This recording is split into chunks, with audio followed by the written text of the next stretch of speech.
Fina masanyalaze yavudde mu federation. Alaika ne yabadde embega.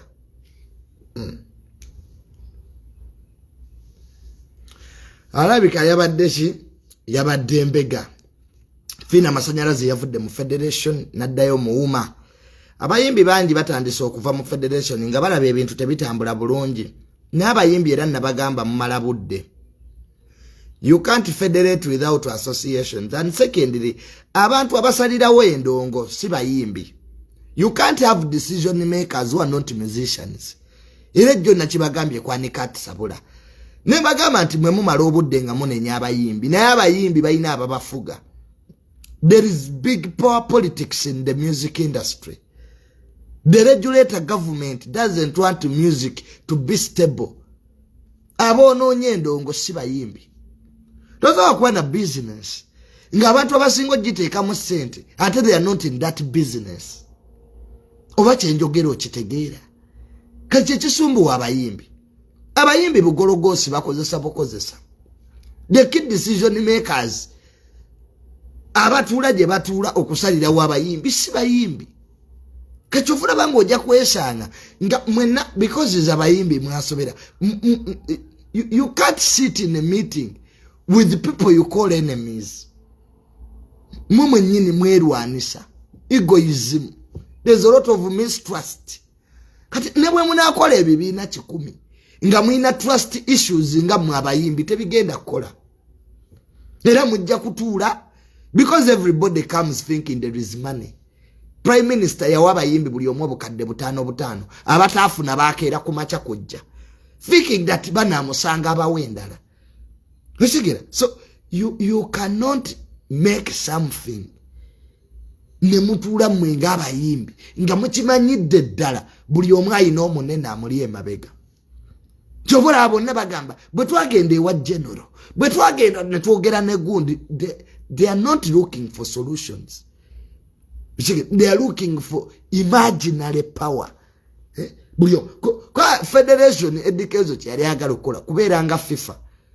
Mbu abeerenga ya dictatinga ono toyimba gwe gimba fe tubadde so waliwo you see there are people who are benefiting from confusion. Mugwanga lino okubeera nga bweriri bweriti waliwo abafunamu. Don't say that nti abantu babeera balwanagana tewaba afunamu. Wabeerawo abafunamu. N'ensi bwe zirwana mu ntalo era waliwo ababaagala because there is always business in the war. Kati obutakwatagana bw'abayimbi waliwo ababufunamu. Era it is intended. Kyovula mubeera mu ezo meeting abayimbi batukubira. Naga Junior ajagala ovumire gundi.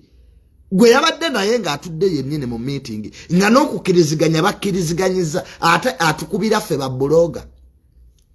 Junior nvumira ka miliyoni.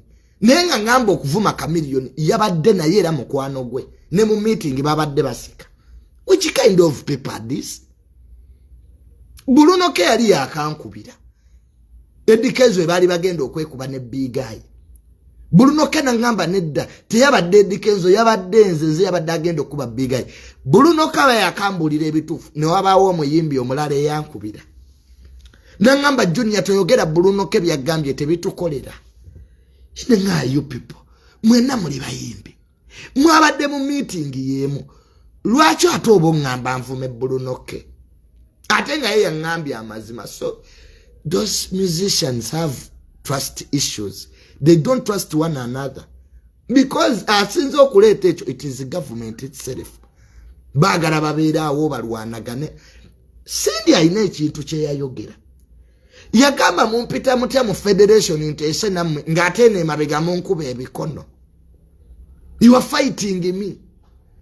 So the language these musicians use is not business for them, it's war. Bali mu lutalo. So the politics eri mu bayimbi. Politics ali mu mupiira. Politics ali mu machachi asinga ali mu byobufuzi. Nzisirabangako wantu wali byabufuzi nga bayimbi abo. Ekiro no basanga mu state house. Nokaba kakati mu abayimbi mu state house muzze kola yoki anti kakati tuzze kunoonya sako. no manyanti bano bawedde. Politicians don't give solutions. Mube ekintu eky'abantu bali kitegeera bannabyabufuzi tebagaba solutions. Bwogende wa munnabyabufuzi politician to get a solution agenda kuwa political solution. The music industry doesn't need politics. It needs all stakeholders abali mulimo ogwo to sit and have a common consensus. Is that hard? Kubanga eriyo abatakyayimba abasajja ab'amaanyi abo ba message. You can go and consult them. Tunu abantu abaweebwa ekitiibwa mu music industry omwo nga nange I respect them. Are they on board? Ekyokubiri ebibiina bisuso mwina wuma mwina UPRS simanya mwina MRS simanya mwina PRS. Why do you have all this? Awa katogo konna we katandikira. Because the woman is the mother. Abayimbi kyebazimbye kuva biri emeka 218. You can't sideline a woman. You can't sideline what the woman in ebizibu byayo. You can't sideline them. Ne wadde ne woman na era manya abagikozesa big people. Joanga Cindy ayogeza maanyi. Ne Kenzo ayogeza maanyi. Awongo omanya. These ones are consulting politicians. Wani omanyira abantu nti bamunabyabufuzi be babawudde. Buli omu aba ayogeza maanyi. Do you know me? Cindy nga yayogeddawo. Oyinza okugamba yasoose okuyimba mu Uganda. So it's really absurd for them as musicians, and it's not funny. Okulaba nga omulimo gwammwe muganya okugutereza. And by the way, abayimbi bansesa. These are respectable people. Wosanga Eddy Kenzo one-on-one. Oloza yasinga okutegeera ebya music. Naye ate bw'oyogera ne Cindy, era naye ovaawo okkiriza nti she has a point. Kati I don't know why they have refused to have omanyi mu negotiation obaako kyofiirwa obaako kyofuna. I think that's what the problem is.